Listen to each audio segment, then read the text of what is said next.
Ito yung washroom, pakita ko na rin. Kaya kung gusto nyo kung gusto nyo mag-travel ng bandang Northern Pakistan or Abbottabad, yung iba kasi, nagbakasyon sila, punta sila ng Naran, Kagan. Tapos, tawag nito, nag-stop over sila ng Abbottabad City. Dito dalawa yung ano namin, yung bowl. Isang Indian toilet and isang English toilet. Okay? Pero talaga kami ni Habi, hindi namin ginagamit yung ano na yan. Tapos dito din, may cupboard na pina-customize, hanging cabinet. Hindi namin ginagamit ni Habi yung Indian toilet kasi hindi kami sanay. Pero si Mama kasi, just in case, magpalagay siya ng dalawa. Dati nilaglagyan lang namin yun ng washing machine. Ay, sorry.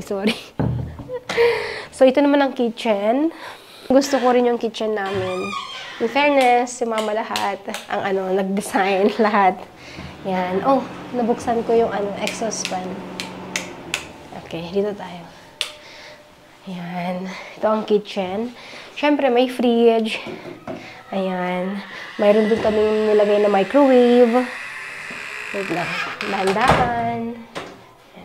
Tapos, ito yung gustong-gusto ko din. Pina-built-in ni Mama. Customize lahat. Ayan. May mga pot dito. Kung gusto nilang magluto, ganyan. At saka yung mga ibang pangangailangan, pwede naman magsabi lang. Kasi dyan lang naman sila Mama. Ito, mga rock. Yan. Tapos ito. For sure, hindi naman magagamit ng lahat. Ayan. Linis. Nilinis ni Mama. Galing. The best ang aking mother-in-law. Yan. May mga plates, may mga kutsara, ganyan. Basta kung ano pa yung mga kailangan nila, pwede naman silang magsabi. So, ayan. Ano natin. And yes, isang buong galon ang provided namin na tubig. Unlimited 'yan. Kahit isang araw kayong mag-stay or what. Ganyan. 'Di ba sa iba kasi mga isang lang 1 liter pero talagang isang galon ang sinabi ni Habi.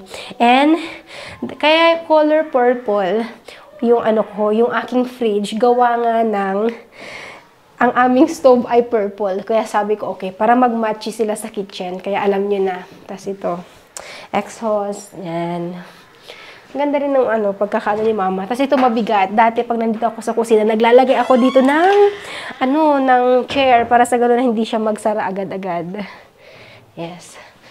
So ito ang aming ang simple lang naman na pinapaupahan na portion namin ni Habi pero basta hindi kami nakatira, pinapaupahan na lang. Yes. Kaya alam niyo na, message me.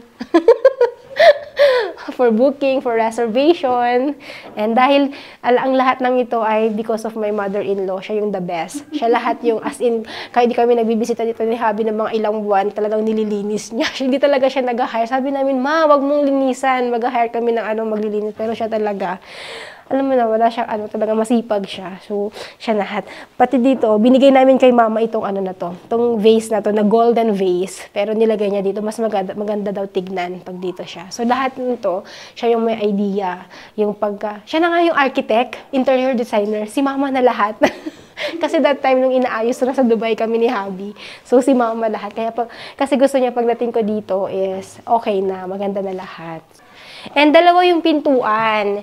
Ito yung main door, dalawa. Kasi dito pag diretso TV lounge, ayun naman.